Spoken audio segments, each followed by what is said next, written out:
నమస్తే. తెలంగాణ రాష్ట్రంలో 3 అంశాలు కనిపిస్తా ఉన్నాయి. కల్వకుట్ల కవితకు సంబంధించిన లిక్కర్ స్కామ్ అంశం ఒకటి కనిపిస్తా ఉంది. దానికి తోడు ఈ కల్వకుట్ల కుటుంబం ఫామ్ హౌస్‌లో భేటీ అయినట్టు రాబోయే ఎంపీ ఎలక్షన్‌లో ఎట్లా ముందుకెళ్లాలో, దానికి తోడు ఒకవేళ కల్వకుట్ల కవిత అరెస్ట్ అయితే ఎట్లా కాపాడుకోవాలన్న ప్రయత్నంలో భాగంగా వాళ్ళు భేటీ అయినట్టు తెలుస్తా ఉంది. దానికి తోడు కాంగ్రెస్ పార్టీ, బీఆర్ఎస్ పార్టీ మధ్య ఒక డీల్ జరిగిందన్న అంశం కూడా తెరపైకి వస్తుంది. ఈ అంశాలపైన మాట్లాడదాం. నాతో పాటు తెలంగాణ ఉద్యమకారుడు, కేసీఆర్‌తో పాటు కీలకంగా ఉద్యమంలో పనిచేసిన గాదెన్నయ్య సార్ నాతో పాటు ఉన్నారు. సార్ నమస్తే సార్. నమస్తే సార్, మనం ముందు ఏ అంశం గురించి మాట్లాడదాం? లిక్కర్ స్కామా, లేకపోతే ఫామ్ హౌస్ భేటీయా, లేకపోతే రాబోయే ఎంపీ ఎలక్షన్లా, లేకపోతే కాంగ్రెస్ పార్టీ, బీఆర్ఎస్ పార్టీ సంబంధించిన ఈ 4 అంశాలు అయితే మాట్లాడుతూ ఉన్నాయి. ఫస్ట్ లిక్కర్ స్కామ్ గురించి మనం మాట్లాడుకుందాం. లిక్కర్ స్కామ్లో కల్వకుట్ల కవితకు 21 తారీఖు నోటీసులు అందించారు. 26 తారీఖు హాజరు కావాలమ్మా అన్నప్పుడు నేను రాలేకపోతా ఉన్నా, సుప్రీంకోర్టు పరిధిలో ఉందని చెప్పినది. విచారణ హాజరు కాలే అన్న అంశాన్ని మీరు ఏ రకంగా చూస్తూ ఉన్నారు?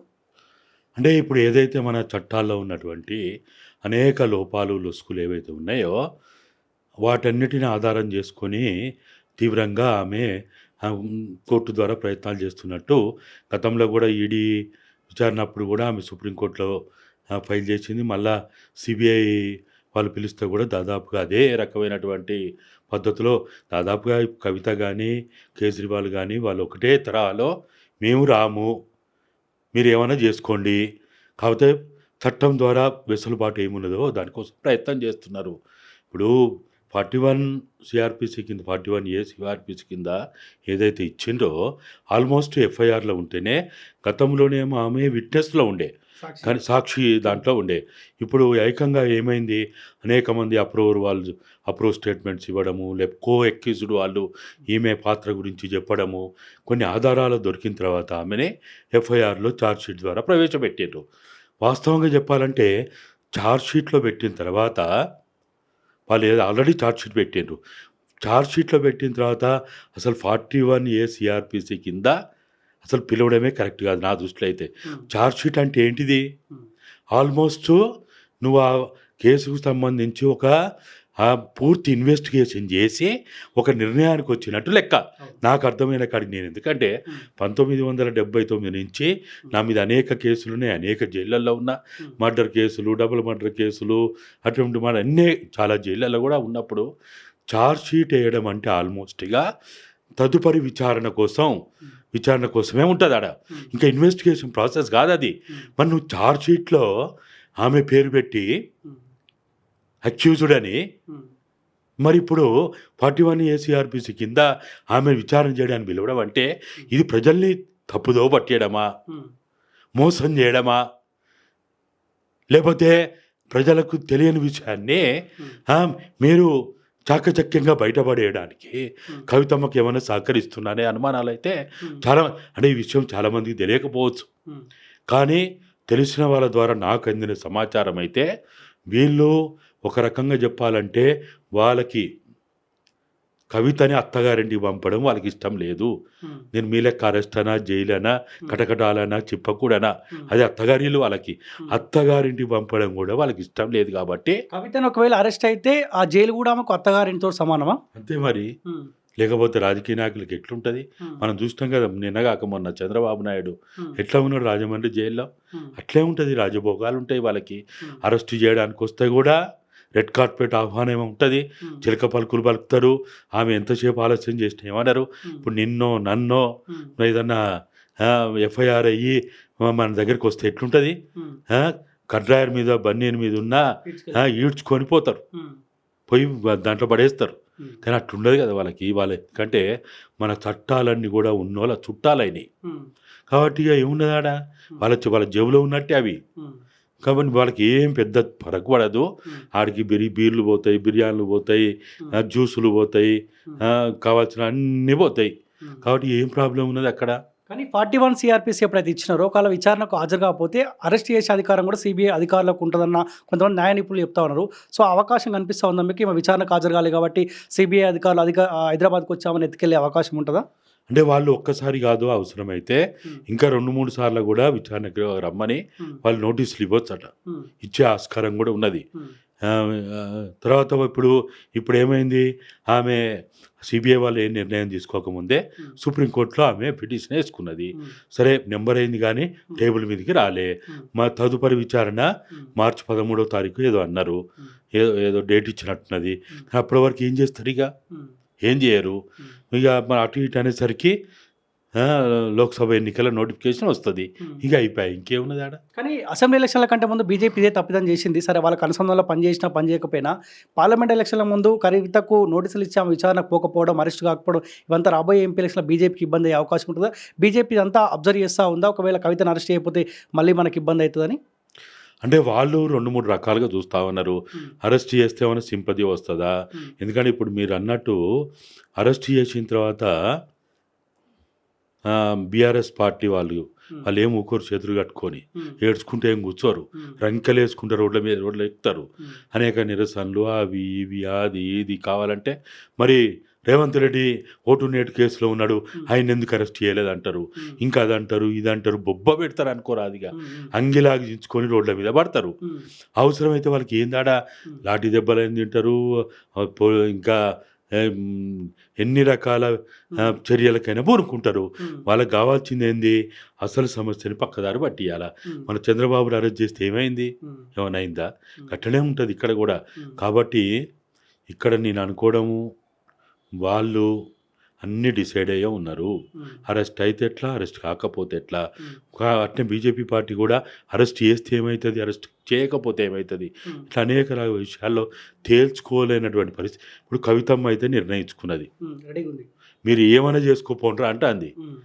ఇక మామూలు భాషలో చెప్పాలంటే, మామూలు వేరే భాషలో చెప్పాలంటే మీరు ఏం బిక్కుంటారో బిక్కోరా అన్నట్టున్నది. మీరు ఏం చేసుకుంటే ఏది నన్ను, అరే మీరు చూడండి, 26వ తారీఖు నాడు ఆమె హాజరు కావాలి, 25 నాడు లెటర్ పెట్టింది, 26 నాడు ఎక్కడుంది? అంటే మనం ఎట్లా అర్థం చేసుకోవాలి? ఓ గుళ్ళు గోపురాలని అక్కడ తిరుక్కుంటూ ఆడబోయేదో చెట్లు మొక్కలు కొనడానికి పోయి ఆడ ఫోజులు పెట్టి మళ్ళీ ఆడ ఫోటోలు దిగి, నా దగ్గర ఫోటోలు కూడా ఉన్నాయి. మరి ఇట్లా ఉంటే ఇది ఏమనుకోవాలి మనం? సార్ ఫామ్ హౌస్లో కూడా భేటీ జరిగిందంట. ఈ కుటుంబం హరీష్ రావు, కేటీఆర్, సంతోష్ రావు, కవిత వీళ్ళంతా భేటీ అయినారంట కేసీఆర్ తోటి. ఏ అంశాలు ప్రస్తావనకు రావచ్చు? మీకు ప్రగతి భవన్ ఈ ఫామ్ హౌస్ లీక్స్ మీ దగ్గర ఉంటాయి కదా, అక్కడ ఏం జరిగిందని, ఏం జరిగి ఉంటుంది? అంటే నాకు తెలిసిన కాడికి వాళ్ళు ఈ అరెస్ట్ మీద పెద్దగా ఆందోళనతోటి అయితే ఆలోచిస్తలేరు. ఏం చేయాలి, ఎట్లా చేయాలి, ఎక్కడ ఏం చేయాలి, మన బలబలాలేంటి, శక్తియుక్తులు ఏంటి, ట్రైన్లు ఎక్కడ ఆపాలా, బస్సులు ఎక్కడ ఆపాలా, బంధువులు ఎట్లా చేయాలా, నిరసనలు ఎట్లా తెలిపాలా, లేకపోతే రేవంత్ రెడ్డి ఇల్లు ఎట్లా చుట్టుముట్టాలా, లేకపోతే అది ఎట్లా చేయాలా, బీజేపీ ఏంది, వాడేంది, వీళ్ళేంది, ఇటువంటి మొత్తంగా కూడా వాళ్ళు ప్లాన్ వేసుకొని వాళ్ళ ఒక చర్చ చేసుకుంటా ఉన్నట్టు నాకున్న సమాచారం. నెంబర్ 1 అది. నెంబర్ 2, వీళ్ళు ఏదైతే ఎలక్టోరల్ బాండ్స్ రూపంలో ఏదైతే 900 పైన కోట్ల రూపాయల డబ్బులు వచ్చినాయో, వైట్ మనీ వచ్చిందో, ఆ ఇచ్చిన వాళ్ళకి ఏమైనా నష్టం జరుగుతుందా, ప్రమాదం ఉందా? ఎందుకంటే ఇప్పుడు బయట పెడితే సుప్రీంకోర్టు ఆదేశాల ప్రకారం రేపు SBI బయట పెడితే, వెబ్సైట్లో పెడితే, మరి ఆ ఇచ్చిన వాళ్ళందరూ ఏమన్నా మన మీద నెగిటివ్ అవుతారా, ఏమన్నా వాళ్ళు మనతో రిలేషన్ ఏమైనా చెడిపోతుందా, దీన్ని ఏం చేయొచ్చు, ఏంటిది, వాళ్ళతో ఎట్లా మనం ముందే మాట్లాడుకుందాము అనే విషయాల్లో అది ఆ విషయంలో చర్చ జరిగినట్టుగా నాకున్న సమాచారం. అట్లనే పార్లమెంట్ ఎన్నికలకు సంబంధించి మనం గతంలో చెప్పినట్టు కారు సారు పదారు అట్టబోదామా, లేకపోతే మన బలం మొత్తంగా కూడా కొన్ని చోట్ల కేంద్రీకరించి అక్కడనే మనము ఆర్థికంగా అంగబలం, అర్ధబలం, అన్ని రకాల అన్నీ కూడా అక్కడనే చేద్దామా అనే విషయాల్లో వాళ్ళు ఆలోచిస్తున్నట్టుగా, వాళ్ళు నాకు తెలిసి నిర్ణయించుకున్నట్టుగా, ఒకటి మెదక్, కరీంనగర్, మల్కాజ్గిరి, సికింద్రాబాద్, వరంగల్. అంటే దీంట్లో మొత్తంగా వాళ్ళు కూడా చూస్తున్నారు. ఒకటి SC వస్తున్నది, వరంగల్ SC, మిగతా అన్ని జనరల్ స్థానాలు. ఈ విధంగా వాళ్ళు ఆలోచించుకొని వాళ్ళు ముందుకు పోతున్నట్టుగా నాకైతే అనిపిస్తూ ఉన్నది. చూడాలి మరి వాళ్ళు అట్లనే ముందుకు పోతారా, ఇంకేదన్నా స్ట్రాటజీ మార్చుకుంటారా అనేది ఇదొకటి. ఇంకోటి, వాళ్ళు ఇప్పటికే నాకు ఉన్న అవగాహన ప్రకారము కేజ్రీవాల్ తోటి నిత్యం గతం నుంచి చాలా ఏళ్ళుగా వాళ్ళకి మంచి సంబంధాలు ఉన్నాయి, డబ్బులు ఇచ్చిండ్రు, పుచ్చుకున్నారు. లిక్కరు కవితమ్మ దాంట్లో కూడా వాళ్ళంతా చాలా క్లోజ్గా మూవ్ అయ్యిండ్రు, అదంతా మనకు తెలిసిన విషయమే. కేజ్రీవాల్కి కాంగ్రెస్ కుదిరిన ఒప్పందాన్ని బేస్ చేసుకొని కేజ్రీవాల్ ద్వారా మళ్ళీ కాంగ్రెస్ పార్టీ తోటి చట్టపట్టాలు ఏమైనా వేసుకునే అవకాశం ఉందని అదొకటి చర్చలు చేస్తున్నారు. అఖిలేష్ ద్వారా కూడా, SP నాయకులైన అఖిలేష్ ద్వారా కూడా ఇటువంటి ప్రయత్నాలు చేస్తున్నట్టుగా మనకు తెలుసు. అఖిలేష్ అయితే నేను అనుకుంటా బీఆర్ఎస్ పార్టీ ఆ, ఆవిర్భావం అప్పుడు కూడా వచ్చినట్టున్నది. పెట్టినప్పుడు జాతీయ పార్టీ ఎట్లయితే మీ మీడియా వాళ్ళు లేనిపోయి అన్నీ చేస్తున్నారు. ఆ? వాళ్ళకి లేని ప్రాధాన్యత ఇస్తున్నారు మీరు. సరే, ఇప్పుడు హరీష్ రావుకి పగ్గాలు ఇచ్చే అవకాశం ఉన్నట్టు తెలుస్తా ఉంది. కేటీఆర్ చేతిలో పెడితే ఆల్రెడీ ఆగమైంది. సో కేటీఆర్ కదని హరీష్ రావు చేతిలో పగ్గాలు పెట్టాలన్న ఆ చర్చ కూడా జరిగినట్టు తెలుస్తా ఉంది. నిజంగా ఈ అంశం తెరపైకి వచ్చిందా? అదైతే ఉంది. అంటే ఇప్పుడు దాన్ని ఏం చేయాలంటే ఎప్పుడు కూడా కేసీఆర్ చాలా జాగ్రత్తగా దాన్ని డీల్ చేస్తూ ఉంటాడు. ఒక మనిషిని ఎప్పుడు కూడా డిఫ్యూజ్ చేయాలంటే ఆయన ప్లాన్లు వేసుకొని కూర్చుంటాడు. ఎట్లా డిఫ్యూజ్ చేయాలి, మనకి ఏదో ఆల్టర్నేటివ్ చూపెట్టి చేయాలని. కేటీఆర్ని దాదాపు మీకైతే తెలుసు, మల్కాజ్గిరి నుంచి పోటీ చేయాలనేది పార్టీలో అనేక మందితో మాట్లాడియడము, చర్చలు చేయడం, ఈయన కూడా ఒక దశలో పోదామని ఒక అభిప్రాయం రావడం ఇవన్నీ జరిగినాయి. కానీ ఆయన ఆలోచన ఏముందంటే, నేను ఒకవేళ మల్కాజ్గిరి పోటీ చేసి గెలిచినా నేను ఢిల్లీకి పరిమితం అయితే రాష్ట్రంలో నా పరిస్థితి ఏంటిది, రేపు మళ్ళా ఇప్పుడు 29లో 28లో జరగబోయే ఎన్నికల్లో మరి నేను అప్పటికి నోమోర్ అవుతానా అనే ఒక ఆందోళనతోటి ఆయన తేల్చుకోలేని పరిస్థితిలో ఉన్నట్టు. కాబట్టి కేసీఆర్కి అయితే బలంగా కేటీఆర్ని మల్కాజ్గిరి నుంచి పోటీ చేయించి ఆయనని ఢిల్లీకి పంపాలి. ఎందుకంటే కవితమ్మని పంపే ఆస్కారం లేదు ఇప్పుడు. ఎందుకంటే మొత్తం ఢిల్లీ స్థాయిలో లిక్కరు స్కామ్ కాబట్టి అక్కడ ఇక కవితకు స్కోప్ లేదు. మరి ఆ కుటుంబం నుంచి ఎవరన్నా వినోద్ కుమార్ మీద ఒక ప్రయత్నం జరుగుతుంది. మరి అక్కడ గెలుస్తారా లేదా తెలియదు. కాబట్టి ఎవరో ఒకరు మన కుటుంబ సభ్యులైన వాళ్ళల్లో ప్రధాన వ్యక్తులు ఢిల్లీతోటి ఎంపీ ఢిల్లీలో ఉంటే మనకి అనేక విషయాల్లో మనకి అనుకూలంగా ఉంటుంది అనే దాంతో ఆయన ఆలోచనలో ఉన్నాడు. హరీష్ రావుని ఎందుకు అనుకుంటాడంటే, హరీష్ రావు మీద ఉన్నంత నమ్మకం వాస్తవంగా చెప్పాలంటే రాము మీద కూడా ఉండదు. హరీష్ మీద చాలా గాఢమైన ప్రబలమైన నమ్మకం ఆయనకు ఉంటుంది. కాబట్టి న్యాచురల్గా ఇప్పుడున్నటువంటి సమస్యల్లో దృష్టిలో పెట్టుకున్నప్పుడు ఆయన అట్లా ఆలోచించుంటాడు. ఒకవేళ అల్లునికి ఇస్తే మళ్ళీ కొడుకు అలిగే అవకాశం ఉంటుంది కదా, కేటీఆర్ అలిగే అవకాశం ఉంటుంది కదా. అందుకని కన్విన్స్ చేయడానికి ప్రయత్నాలు చేస్తూ ఉన్నారు. చూడాలి ఇప్పటి వరకు అయితే దాని మీద నిర్ణయం అయితే కాలే, చర్చల రూపంలోనే ఉన్నది. నిర్ణయం ఏమవుతుంది అనేది మనం ఇప్పుడే చెప్పలేము. కాబట్టి ఈ లోపే వాళ్ళు ఏం చేసిండు, మరి చర్చలు జరిగిన తెల్లారే మరి ఇక్కడికి వచ్చి ప్రెస్ కాన్ఫరెన్స్ పెట్టి మేడిగడ్డ అనౌన్స్ చేసిండు 1వ తారీఖు నుంచి పోదామని. మరి కేటీఆర్ దీన్ని అనౌన్స్ చేసిండంటే హరీష్ రావే దీనికి ముఖ్యుడు కాబట్టి ఈ ఒక్క కార్యక్రమం ఆయనకి ఇచ్చిండ్రా. మరి ఇక్కడ ఆయన ఇరిగేషన్ మంత్రిగా ఉన్నప్పుడే జరిగింది కాబట్టి ఆయన దీన్ని లీడ్ చేస్తే బాగుండదని ఏమన్నా అనుకున్నారా? చూడాలి మరి ఇటువంటి అన్నీ కూడా మనకి ఇంకొక వారం 10 రోజుల్లో కవితని అత్తగారింటి పంపుతారా లేదా తెలుస్తుంది. తర్వాత కేటీ రామారావుని మల్కాజ్గిరి నుంచి పోటీ చేసి పేపిస్తారా లేదా, ఢిల్లీ పంపుతారా లేదా, హరీష్కి ఒకవేళ అది నిర్ణయం అయితే మాత్రం ఖచ్చితంగా హరీష్ రావు చేతుల్లో పార్టీ నడవడం అనేది జరిగిపోతుంది. పేరు కేసీఆర్ది ఉంటుంది కానీ ఇదే హరీష్ రావు ద్వారానే జరుగుతుంది. చివరి అంశం sir, Congress party BRS party మధ్య డీల్ జరిగిందన్న అంశం మీరు తెరపై తీసుకొని వచ్చినారు. సో చర్యలు తీసుకుంటారు కాబట్టి డీల్ అని అనుకుంటారు. ప్రజలు కూడా కొంత అనుమానాలు కనిపిస్తూ ఉన్నాయి. మీరేమనుకుంటారు, నిజంగా బీఆర్ఎస్ పార్టీ మధ్య కాంగ్రెస్ పార్టీ మధ్య డీల్, ఒప్పందం, చీకటి ఒప్పందం ఇలాంటివి ఏమైనా జరిగినాయా? ఇప్పుడు నేను జరిగినాయి అని బలంగా చెప్తున్నా. ఎప్పుడు జరిగినాయి, ఎక్కడ జరిగినాయి, ఎట్లా జరిగినాయి, దాంట్లో కర్త కర్మ క్రియ ఎవరో అన్నీ నాకు తెలుసు. నేను చెప్తున్నా కాదని నిరూపించుకోమని వాళ్ళని. వాళ్ళు ఇప్పుడు ఏదో మనం చెప్పిన తర్వాత చేవెళ్ళలో మీటింగ్లో కేటీఆర్ని టార్గెట్ చేసి మాట్లాడినంత మాత్రాన మాటలు గారడి వద్దు, చేతలు కావాలి. ఇప్పుడు మాటలు ఎన్ని మాట్లాడుతుంది, మొగతనం అనే డైలాగ్ ఎన్నిసార్లు కొడితేంది, ఎవరి మొగతనం ఉందో ఎవరికి లేదో ఎవడేంటిదో, మొగతనం ఉందా లేదా ఎవరు చెప్పగలుగుతారు? అయితే డాక్టర్ చెప్పాలా లేకపోతే భార్య చెప్పాలా? వీడెవరు చెప్పడానికి? నువ్వెవరు, నేనెవరు? కానీ రేవంత్ రెడ్డి మాటల్లో ఆ పగ, కసి కనిపిస్తుంది కదా, ఏదో రోజు ఇలా ఈడ్చుకెళ్ళాలి, లోపడేయాలా, అంత పగ కనిపిస్తూ ఉంది కదా. ఈ పగలు ఇవన్నీ కూడా నేను అనుకోవడము పెదాలతో మాట్లాడితే కాదు, చేతల్లో ఉండాలి. డైలాగులు కాదు, డైలాగులు ఎవరికి కావాలా? నటన వద్దు, జీవితం కావాలా, వాస్తవం కావాలా, అబద్ధాలు వద్దు. ఇప్పుడు ఇప్పటికీ దాదాపుగా ఈ 85 రోజులు అయితే దాటింది. ఈ 85 రోజుల్లో నీ 6 గ్యారంటీల రూపంలో ఉన్న 13 అంశాలని నువ్వు నెరవేర్చుకోవడానికి డబ్బులు లేవు, మేము అందరం ఒప్పుకుంటున్నాం, మేము దాని గురించి నిన్నేం అంటలేవు. కానీ 1 రూపాయి ఖర్చు లేకుండా చేయగలిగే పనులు ఒక్క ఆదేశం చాలు, ఒక్క జీవో చాలు. గత ప్రభుత్వం ద్వారా అన్యాక్రాంతమైనటువంటి ఆ, చట్టవిరుద్ధంగా ఎవరెవరికైతే దారాదత్తం చేసిండో ఆ భూములన్నిటి మీద విచారణ కోసం ఒక్క కమిటీ అయ్యి, అదే పెద్ద పైన.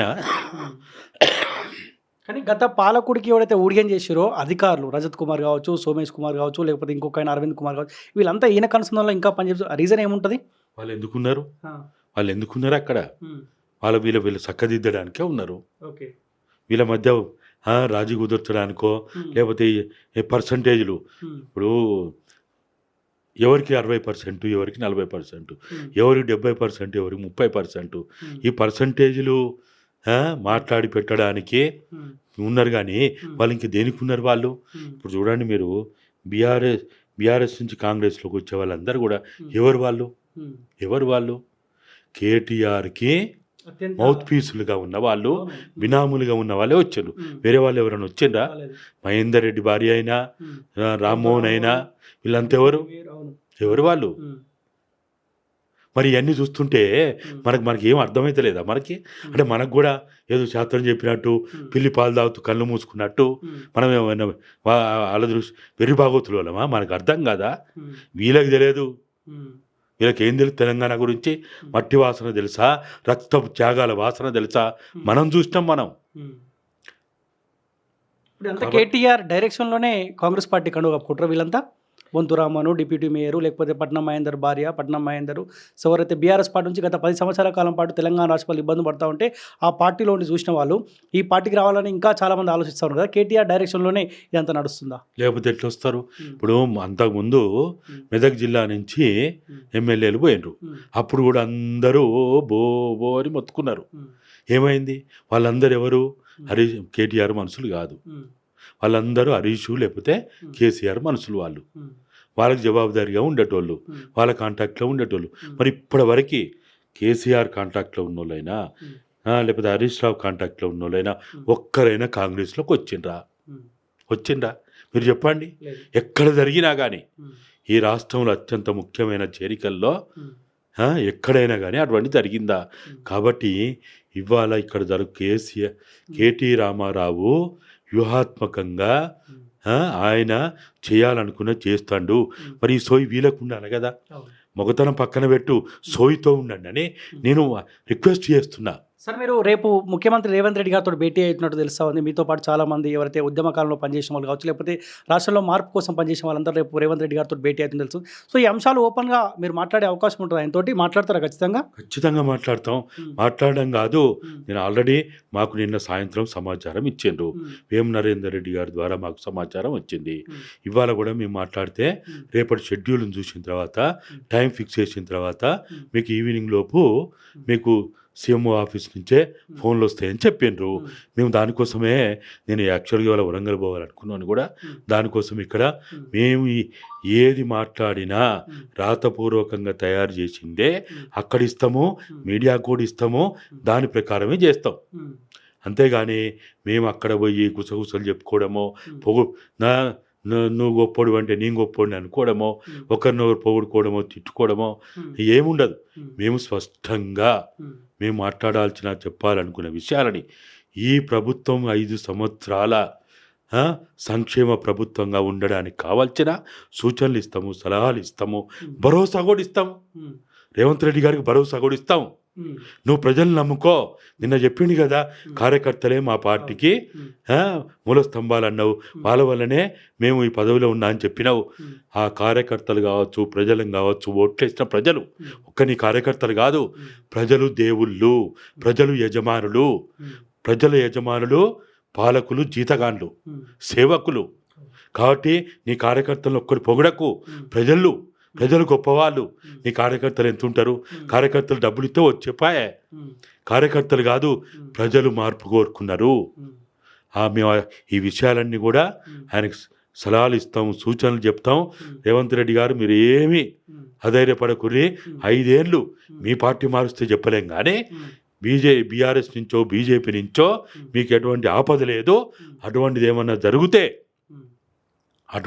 జరిగితే 1985లో రామ్లాల్ ద్వారా 84లో రామ్లాల్ గవర్నర్ ద్వారా ఎట్లనైతే ఇందిరాగాంధీ బర్తరఫ్ చేసిండో ఆనాడున్న ఎన్టీ రామారావు గారిని, అట్లా మేము ఆ రోజు కూడా మేము వీధుల్లో పోయి కొట్లాడినాం ప్రజాస్వామ్యం బతికించుకోవడానికి. ఇప్పుడు కూడా బీజేపీ కానీ బీఆర్ఎస్ కానీ ఏమైనా చేస్తే నీకోసం మేము ప్రాణాలు అడ్డు పెట్టైనా మీకోసం మేము అండగా ఉంటాం. కాబట్టి మీరు ఏం భయపడకుర్రి, మంచిగా పనులు చేయండి. దొంగలని ఏరి అసలు ఏరాల్సిన అవసరం లేదు. భూతద్దం పెట్టి వెతకాలనా? నగ్నంగా కనపడుతున్నాయి. రాము చేసినటువంటి తెలంగాణ చేసిన విధ్వంసం ఇంత అంత కాదు, ఇంత ఓపెన్గా కనపడుతుంటే అరే మనలాంటి వాళ్ళకి మామూలు వాళ్ళకి అవపడుతున్నది. మరి ముఖ్యమంత్రి స్థాయిలో ఉన్నావు, నీకు ఇంటెలిజెన్సీ ఉంది, పోలీసులు ఉన్నారు, నీకు మీడియా ఉంది, నీకు తెలియదా? రాము చేసిన విధ్వంసం మీకు కనపడతలేదా? కాళేశ్వరం నుంచి ₹1 ఎక్కి దాలేరు, మిషన్ భగీరథ నుంచి ₹1 ఎక్కి దాలేరు, మిషన్ కాకతీయ నుంచి ₹1 ఎక్కి తీసుకురాలి. దళిత బంధులో లేకపోతే గొర్రెల బర్లు ఇతర వాటిల్లో జరిగిన అవినీతి ₹1 ఎక్కి తీసుకురాలి. కానీ అన్యాక్రాంతమైనటువంటి రాము ద్వారా అన్యాక్రాంతమైన భూముల ద్వారా ఈ ప్రభుత్వం 2 సంవత్సరాలు ₹1 అప్పు చేయకుండా మీరు బ్రహ్మాండంగా నడుపుకోవచ్చు. ఆ భూముల్ని వెనక్కి తెచ్చి 25% భూముల్ని మార్కెట్ వాల్యూ ప్రకారం అమ్మితే అంత అరే నీకు బంగారంలో పెట్టినట్టు నీ ఎదురుగా ఇన్ని అంశాలుంటే వీటి పక్కన పెట్టి వీటిని పట్టించుకోకుండా డైలాగులు కొట్టుకుంటూ కూర్చుంటే ఎట్లా? డైలాగుల కోసమా ఆయన ముఖ్యమంత్రి చేసింది? డైలాగులు కొట్టదలుచుకుంటే రామాలయ, పద్మాలయ, సారథి, రామోజీ ఫిలిమ్స్ ఉంటుంది, ఆడబోండి సెట్టింగ్ల ముందు హీరోలు, విలన్లు, హీరోయిన్లు మీరు బ్రహ్మాండంగా మీరు స్క్రిప్ట్ ఎట్లా రాసి ఉంటుంది, స్క్రిప్ట్ చదువుకుంటూ డైలాగులు కొట్టండి. సో రేపు మొత్తానికి రేవంత్ రెడ్డికి రిక్వెస్ట్, వార్నింగ్, భరోసా ఇవన్నీ ఉంటాయి మీ తరఫున? ఖచ్చితంగా చేస్తాం. మేము భరోసా ఎందుకు ఇస్తా అంటున్నామంటే, మేము ప్రతిపక్ష పార్టీలు మీ పాత్ర మీరు పోషించండి, పాలకపక్ష పార్టీ మీ పాత్ర మీరు పోషించండి. ప్రజాస్వామ్యం అప్పుడే ప్రజలకు ఏమైనా నమ్మకం ఉంటుంది. ప్రజాస్వామ్యం మీద నమ్మకం పోతే చూడరాదు, కవితమ్మని అత్తగారింటికి పంపపోతే ఆ ప్రజాస్వామ్యం గురించి ఏమనుకుంటారు? అబాస్ పాలు కావద్దు ఎప్పుడు కూడా. ముఖ్యమంత్రి గారు మీరు దయచేసి రేపు తర్వాత మీరు ఎప్పుడు అవకాశం ఇచ్చినప్పుడు వచ్చి చెప్తాం, కానీ మీరు ఈ బూతుల పంచాంగాన్ని పక్కన పెట్టండి. ఈ అబ్యూసింగ్ వర్డ్స్ వద్దు. మీరు చట్టబద్ధంగా ప్రజాస్వామ్యబద్ధంగా మీకున్న హోదాని మీరు గౌరవంగా నిలబెట్టుకోండి. ఈ డైలాగులు మీ బూతుల పంచాంగం చూసి ప్రజలేదో మిమ్మల్ని గెలిపించింది అనుకుంటారా? ఈ ఆవేశపూరిత మాటలు వద్దు. కాబట్టి దయచేసి మీరు ముఖ్యమంత్రి గారు, ఈ రాష్ట్రానికి మీరు ఒక పెద్ద దిక్కుగా ఉన్నారు ఇప్పుడు. కాబట్టి 4.5 కోట్ల ప్రజల కష్టాలని, కన్నీళ్ళని తీర్చడానికి గత ప్రభుత్వంలో జరిగిన విధ్వంసాన్ని మారాలనే మీకు పట్టం కట్టిండ్రు. ఆ పని చేయండి. డైలాగులు బంద్ చేయండి, ఇటువంటి బూతుల పంచాంగం బంద్ చేయండి. Okay sir, thank you so much sir. So ఇది తెలంగాణ ఉద్యమకారులు గాదే ఇన్నయ్య గారితో స్పెషల్ ఇంటర్వ్యూ. చూస్తుండండి college TV. Thank you so much.